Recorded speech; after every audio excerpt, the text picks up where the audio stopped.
It is Locked On Jazz for the, what do we got now?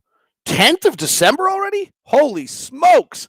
It's the 10th of December. I don't know why that matters. The Jazz are torching people on the trip east, and they've moved to winning 6 in a row, 10 of 12, and they're nearly unstoppable since Rudy Gay joined the team. We'll look at what that has done, why Trent Forrest matters, why the Jazz Bigs were so great last night, and a deeper dive on a brilliant performance by the Jazz in Philadelphia, plus a points gained Friday. It's all coming up on today's edition of Locked On Jazz. Bum bum bum bum bum bum bum bum bum bum bum bum bum bum bum bum bum pow.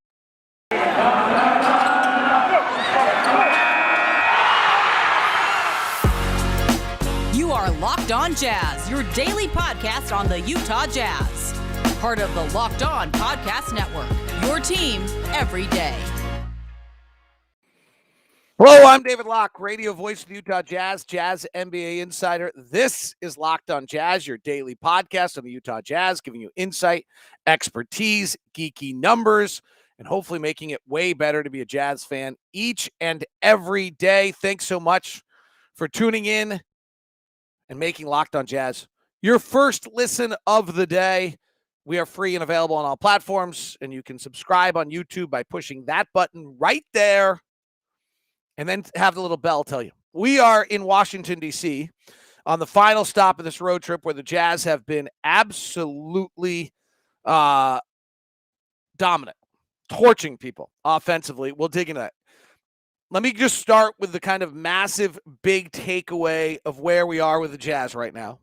And then we'll dig into the details. And then we've got a Friday points gain show as well.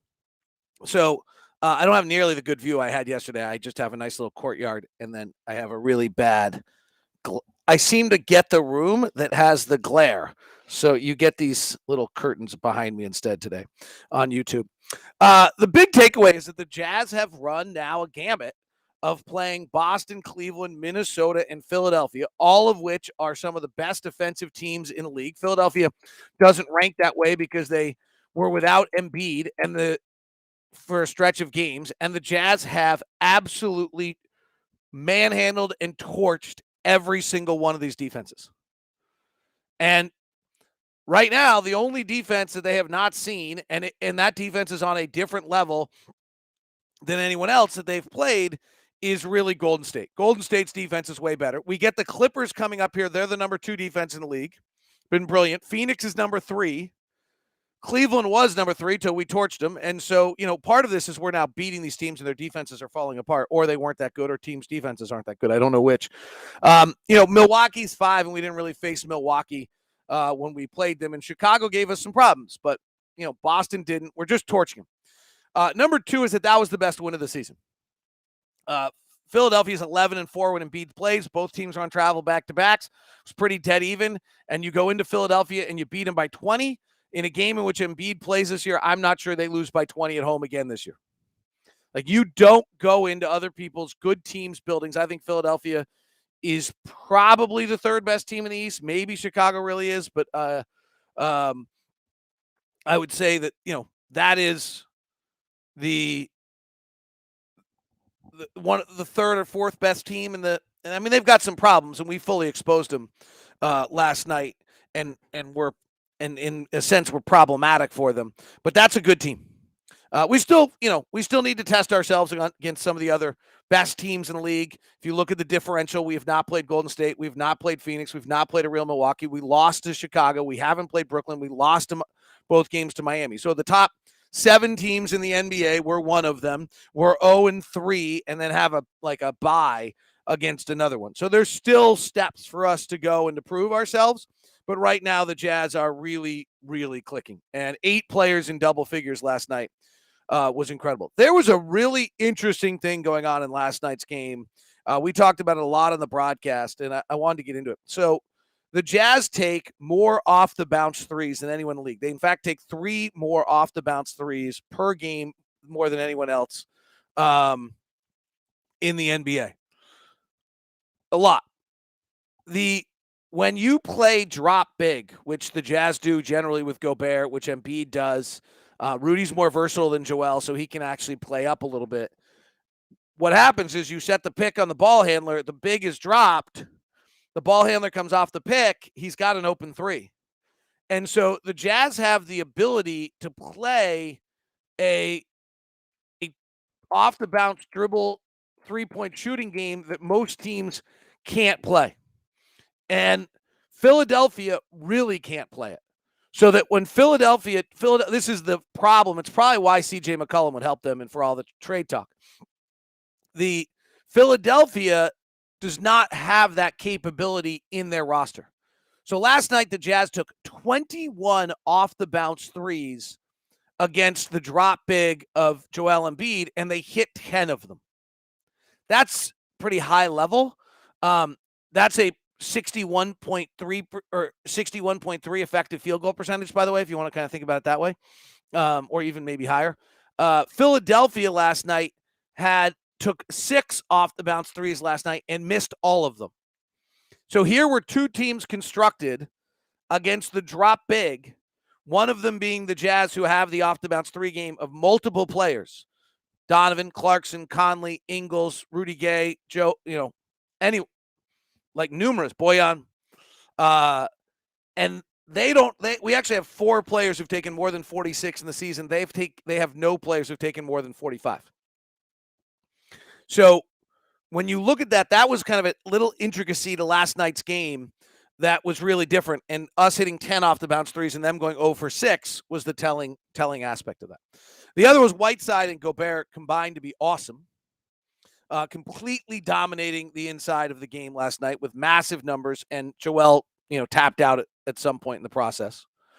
And and Drummond was so bad that Doc Rivers tried to go small and didn't really have the personnel to go small. His roster is not very versatile. He's definitely lacking in some things in that roster, and we exploited them. That's the beauty of where the Jazz are also. When teams have flaws in their roster, by preparation of the coaching staff and then versatility of our players, we're exposing them. Now in the playoffs, and this is all about the playoffs, obviously, those teams don't have from that kind of, they don't have those weaknesses, right? They don't have the same thing. Minnesota lacked shooters. At every point in every time on the floor, Minnesota had somebody on the floor who couldn't shoot. Therefore, Rudy guarded Jared Vanderbilt and other players in those circumstances so that they could actually take advantage. So the Jazz could actually take advantage of that. So that's kind of where we're seeing is the Jazz have this incredible versatility to be able to take advantage of so many different things. Let's run through last night's game. I always like to do this. I think it tells a story. I don't love game recaps, but I do think this tells a story. So our offensive rating last night was a 124. More importantly, our defensive rating last night was a 102. And so what we'll see last night is that the defense came to play in the second half, and we became dominant defensively as well, partially because of what we just talked about, the weaknesses in Philadelphia and their inability to beat us. First quarter, our offensive rating was a 117. Our defensive rating in the first quarter was a 139. We really didn't defend at all. We looked kind of flustered, maybe a little tired, out of it, stayed in the ball game, battled through it, and that's when the defense kicked in. And we kind of have this thing we're talking about where if you keep a team under 100 once or twice in a game, you'll always win. And if you're over 120 twice, you'll always win. I'm not as certain on that. There's just a little bit more variance of what another team can do offensively. So in the second quarter, our offensive rating was a 148 and our defensive rating was a 96. That is just an absolute throttling of the other team. Embiid only played 6.5 minutes in that period of time, but we throttled them when Embiid was on the floor as well. Doc Rivers does some weird things with his substitutions where he likes to play all 5 bench guys, and it actually statistically is the right move, but it's not working. In the third quarter, we did it again. We held them to a 91.7 defensively, so there it is. We hold someone under 100 quarters, and we're going to win every time. We only had a 112 offensive rating in that third quarter because we were just that good defensively. And we did that with Embiid on the floor for 9 minutes. They had an 82 offensive rating when Embiid was on the floor. We got used to him. Embiid plays in the middle of the floor. We got used to how they play, what they do. And then in the third quarter, Fourth quarter, we had a 120 offensive rating and an 83 defensive rating. So as much as we'll continue to talk about how great we are offensively, and we talked about it earlier this week, there's this weird thing going on in the NBA that the Jazz have the best defensive player in the world and a dominant offense, and the Warriors have the best offensive player in the world and a dominant defense. But our defense clicked in last night. I think we broke them a little bit. We broke our last two opponents. And the defense last night was an 87.5 in the second half. That's dominating. That's really dominating. That's why last night feels like the best win of the season. And the defense from the bench was terrific. Joe Ingles was a 91.7. Jordan Clarkson was a 98. Rudy Gay was a 97. Trent Forrest was a 57. We'll get into it in a minute. He is a valuable piece to what's going on with the Utah Jazz. So really a very, very impressive performance. The best performance of the season by the Jazz. And the offense continues to throttle the best defenses. But we saw great defense for the first time in a while last night as well by the Utah Jazz, who are now sixth of number one offense, number 6 defense in the NBA, kind of walking their way up, right, knocking on the door to catch Milwaukee, who's fifth. Jazz are a 12.1 differential. Golden State's a 12.6 differential. This is well beyond where we were last year, by the way, in regards to differential. Robert just asked in the chat room, are we better than our numbers are beginning to look better than last year? I mean, here's what's crazy. We're 18-7, and this is a total homer take.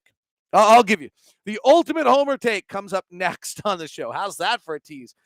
Today's show is brought to you by my good friends over at Murdoch Hyundai, located at 4646 South State Street, also located in Logan and in Linden. If you're going to stop by and look for a Hyundai car right now, feel free to email me first at dlock09@gmail.com. I'd love to set you up with some VIP treatment and have you taken care of with whether it's Jason or one of the other guys at the other locations. We'll get you Logan and everywhere else. We'll get you set up. The Hyundai cars they're getting a pretty good little flow of cars in stock right now. The Palisades are awfully hard to come by. So if you want that, you might want to get on the reservation list for that. The Tucsons, the Konas, the Santa Fe's, which we own too, have got my daughter to school today, which I am very happy to hear in the snow. Great car for you. The SUV lineup, and then the Sonata and the Elantra are absolutely fabulous cars as well. The Hyundai lineup is fabulous. It's a great price point. You get all the bells and whistles for much less. I really can't figure out why, unless you need the status symbol. You want one of those other logos on the front of your car. If that's that big a deal, go do it. Otherwise, go look at a Hyundai at 4646 South State Street, as well as in Logan and in Linden. Please feel free to email me first, and we'll check it out for you. Today's show is also brought to you by our friends over at Built Bar. Oh, they've done it again. They got a new one. It's eggnog. The eggnog Built Bar with 100% real chocolate, 17 grams of protein. It is out and on the market.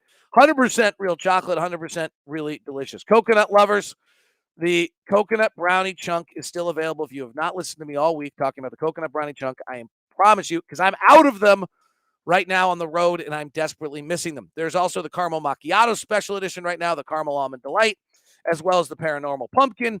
That's on sale, and there are all of the regular flavors: peanut brownie, coconut, mint brownie, coconut almond, salted caramel, cookies and cream, double chocolate, raspberry, and cherry barcia. They're all available for you, and all of them have the incredible macros of 130 calories, 4 grams of sugar, 2.5 fat grams, 17 grams of protein available for you, all at Built Bar. Go and use the promo code LOCKED15 to get 15% off. Here's my homer take. We're 18-7. Our last 2 losses are in games in which, if they had not reviewed it, we would have won both games. Okay, they did. We lost. And at the time, I said, that's on us. We allowed them to make plays. We didn't make enough plays. That I was very clear about that. And so, but frankly, Donovan hits that 3 in one of the games and then the rebound in the other, and they don't happen. We would have won, I think, 12 or 13 straight. And people would be talking. So there's 2 losses. Mike Conley didn't play in 2 losses. Okay, that's 4. We lost to Chicago. Mike Conley didn't play against Chicago. Mike Conley didn't play against Orlando. We lost to Miami twice. Okay, they got us, and Indiana got us. They got us. We came back from a road trip. We weren't ready to go, and they got us. Otherwise, like I don't, they're playing the way they are right now. There's just not going to be a lot of loss. They're really good. Here's a really incredible note. Since the beginning of the 15-16 season, which is back to Gordon Hayward, the Utah Jazz have the best record in the NBA by a half game over the Milwaukee Bucks now.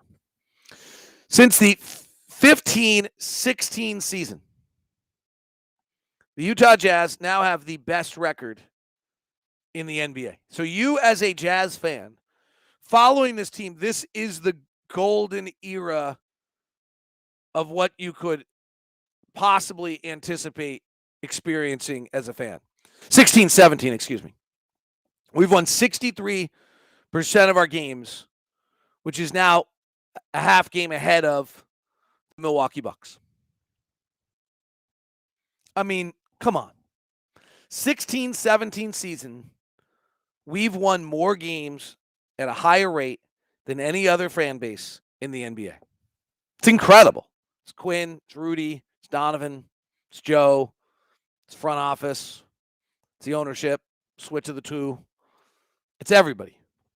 I'm probably not the radio play-by-play announcer, but cool.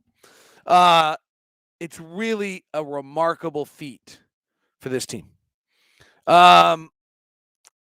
Two things that jumped out to me, I want to point out. We'll just keep monitoring this because I think it's crazy. Three things. So the offense is now 4.8 points better than anyone else in the league. 4.8 points is about the exact difference between number 2 and number 15 in the league. Crazy. We are now 9.7 points better than league average. It's the most any offense since we've kept this metric is above average in the history since, I think 03. So it's the best offense the league's seen in 20 years compared to league average. Crazy. I think the thing we talked about the other day against the first half against Minnesota, we weren't even exceptional, and we still would have been the number one offense, is really wide open. Number two thing I want to point out, and then we'll get some of your questions, then we'll do points game. We haven't really tapped into Rudy Gay yet. Since Rudy Gay has been in the rotation, the offensive rating is a 124.4. That's up from our 118.9 for the season. 124.4. I don't know that the shooting at 61.8% effective field goal percentage since Rudy Gay started playing 11 games ago is sustainable. Our differential is 15, which is the best in the league. Milwaukee is right behind us at 13.9. And our defense in that time period is the 7th best in the NBA. Milwaukee's is actually the 2nd best. Milwaukee's playing really, really well right now. But the offense, Rudy Gay matters. Rudy Gay being on the floor is making a really big difference to who the Utah Jazz are from a shooting standpoint, a shot distribution standpoint. He's taking some shots away from Jordan. Rudy's more efficient than Jordan right now. That lineup is crushing people. He's doing exceptional things for the Utah Jazz right now. And I think we just only barely tapped it. The other day, we saw the Jazz run a play in which was the old traditional horn set where there's a guy at each elbow, and Rudy Gay catches the pass and then I think it was Gobert comes across, sets a pick for him. You've got guys in each corner, and you've got Rudy Gay getting a pick from Gobert low. I don't know how you guard it. It reminds me actually of the old Blake Griffin play. And that's also actually how they lobbed to Blake Griffin all the time, a little bit in that era as well. Some of our lineup data, in the lineup in which Rudy Gay is playing, that lineup is a plus 16.5. Now, to Eric Paschal's credit, that lineup was a plus 17.3 when Eric Paschal was playing. So that lineup of Mike Conley, Jordan Clarkson, Joe Ingles, and Rudy Gobert actually has been great kind of no matter who's played with it. The lineup of Donovan, Royce, Boyan, Joe Ingles, and Hassan Whiteside, which has been struggling, has actually begun to get a little bit better. So it is not as negative as it once was. And then the other kind of lineups where Rudy Gay is playing and we're doing, and frankly, we didn't talk enough about it the other day, was how well we played with Rudy Gay at the 5 when Gobert got into foul trouble. But you look at, we're plus 16 per 100 possessions when Rudy Gay is on the floor. He's playing half of his time with that Mike Conley, Jordan Clarkson, Joe Ingles, Rudy Gay, Rudy Gobert lineup. I mean, that lineup just kind of is unfair, frankly, because of the fact that it goes up against bench people. But some of the other lineups we're seeing, like the little and Trent Forrest playing with Joe Ingles, Jordan Clarkson, Rudy Gay, and Rudy Gobert has been outstanding. That lineup right before the Trent Forrest substitution, where I think either Donovan or Mike's on the floor, has been outstanding. Like all these lineups are really good. I want to talk about Trent Forrest for a second.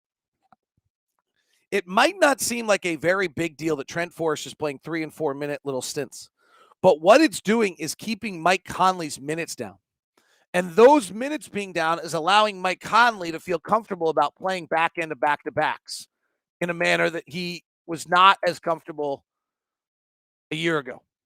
And Trent, and that it's a really great move by the coaching staff and Mike to try to figure out what the best way. And then Trent Forrest's development last year when Mike Conley got hurt, talk about using your best opportunity, is key. But Mike Conley has played 31 minutes against Boston the other night.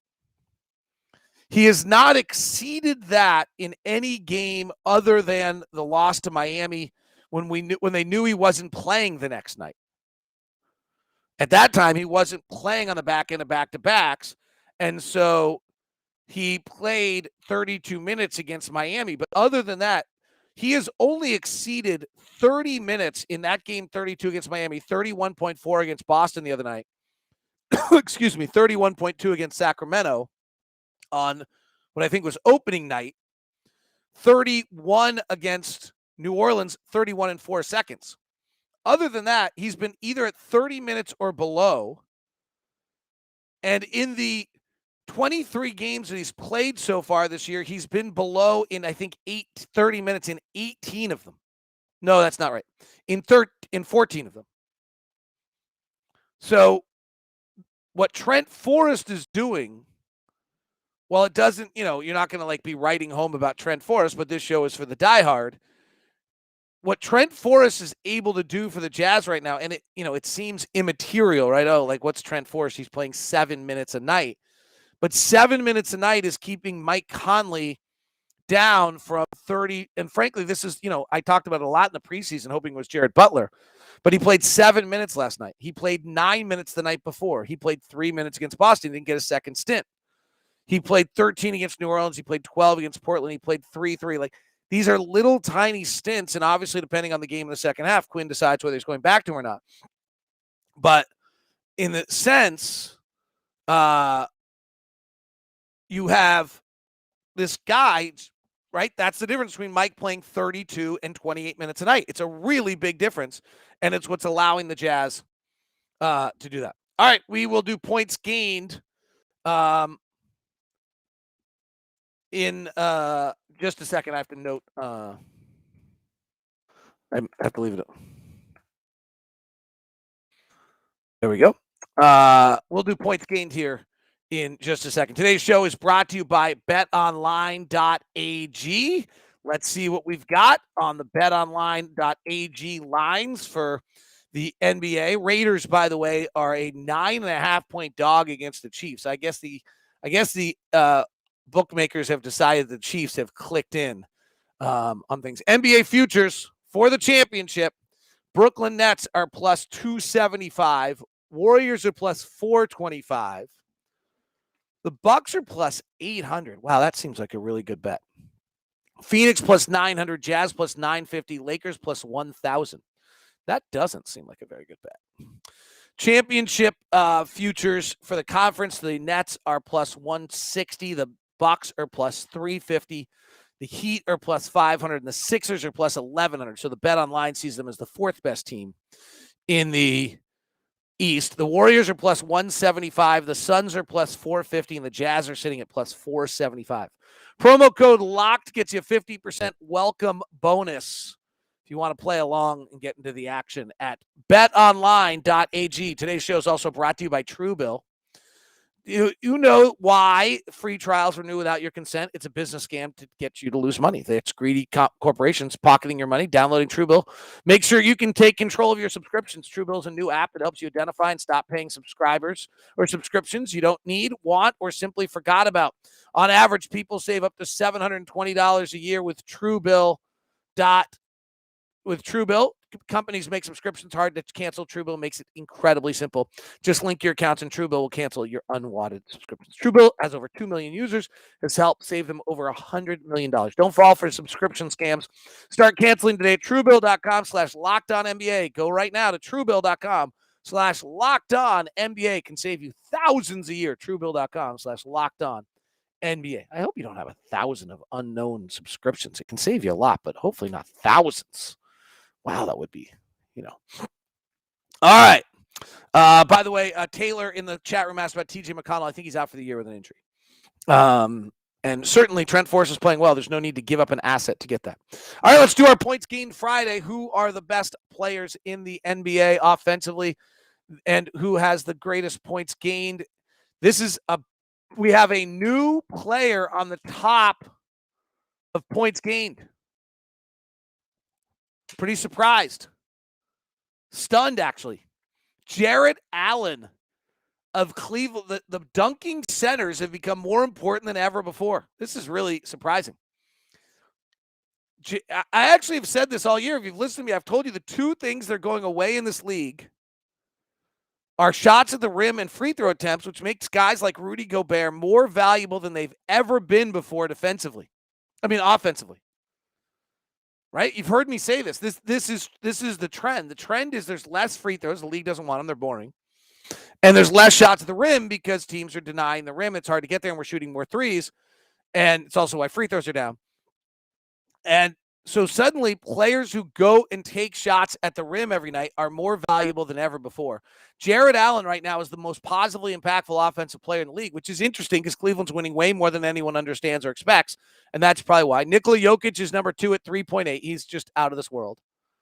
But he goes to the free throw line 10% of his possessions. Rudy Gobert is number 3 right now on positively impactful offensive players. He's shooting 73% at the rim. He's averaging 15 points a game. Like it is a big deal. Kevin Durant is 4. Rashawn Holmes is 5. Montrezl Harrell is 6. This is really interesting. This is the first time I've looked at my numbers and said to myself, like, wow, these don't pass the eye test anymore. Like over the years, whenever we did this, if you look back at 18-19, Antetokounmpo was 1, Curry was 2, Harden was 3, Durant was 4, Gobert was 5. You looked at 19-20, Harden was 1, Towns was 2, Collins was 3, Lillard was 4. Like if you go back to 17-18 and looked at them, Curry was 1, Durant was 2, Harden was 3, Towns was 4. Like there's something going on here where all of a sudden the big man that dunks or gets an offensive rebound and puts it back up and in are way more important than they've ever been before. This is really interesting.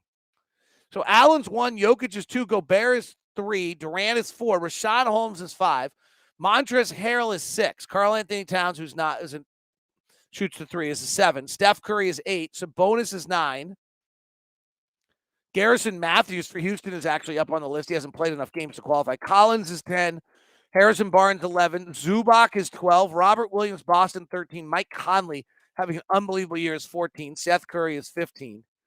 Jimmy Butler is 16 on the list. Miles Turner, who's available for teams, and they should get him. He could change the entire playoff race if someone gets him. 17. Giannis, 18. Zach LaVine, 19. And DeAndre Ayton is 20, tied with a few guys, including Bojan Bogdanovic of the Jazz, who's been remarkable. The worst offensive player in the league, Michael Porter Jr., who will stay there all year. Jalen Suggs, who's hurt. Sadiq Bey, Precious Achiuwa, Nikola Alexander Walker, Kevin Porter, Nikola Vucevic, Cade Cunningham, Reggie Jackson, interesting.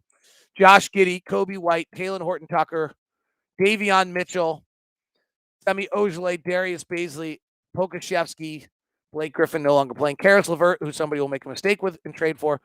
Dylan Brooks, Memphis, when he was out, they did fine. D'Angelo Russell, doesn't hurt them that he was out. DeJounte Murray, Jordan Clarkson, Ricky Rubio, and Rajon Rondo. For the Jazz, and remember, the goal is to build a team where everyone is positive. Right now, the Jazz have such a good offensive team that you would feel like they're close. So Rudy Gobert is 3.7, which is huge. Mike Conley, 2.2. Bojan, 1.8. Rudy Gay, 1.4. I've not done a good enough job of explaining what points gained is today. So for the old timers, this is making sense. For a new timer, you're like, what the hell's he talking about? Sorry. Royce, 1.1. Joe, 1.1. Wow. That many guys over 1 is a lot. Hassan, 0.8. Donovan's up to 0.5 and positive, which is great. Trent Forrest is 0.2. Rudy Gay, I had him at 1.4. And so our only negative player that plays is Jordan Clarkson at minus 1.8. All of these numbers are the amount of points you are above average on a given night with your scoring opportunities. That's what we do. We look at how many scoring opportunities you use, compare it to league average, and then give you a point total. And this has been really interesting. You guys just watched my head start to explode on trying to figure out what's going on in the league. All right. We'll continue to monitor it, but I think the answer is that there are less rim shots and there are less free throws. And so those guys that get fouled at the rim and get their free throw attempts, and then also those guys that get really matters. Really, really, really matters. All right. Thanks to everyone. Fun. Have a great weekend. Yeah, Daniel Walker says, would point gains be off because of free throws with rule change? Yes. So 100%. Like this is it. This is actually, I mean, my head is like flying right now. So what I think is happening is because there's less free throw attempts, those guards have less value or are having less efficient possession. So their value is down. So guys like Rudy and Jared Allen, who are 1, going to the free throw line more, and 2, who shoot at the rim more, are now way more valuable than ever before. Really interesting. Okay. It is Locked On Jazz.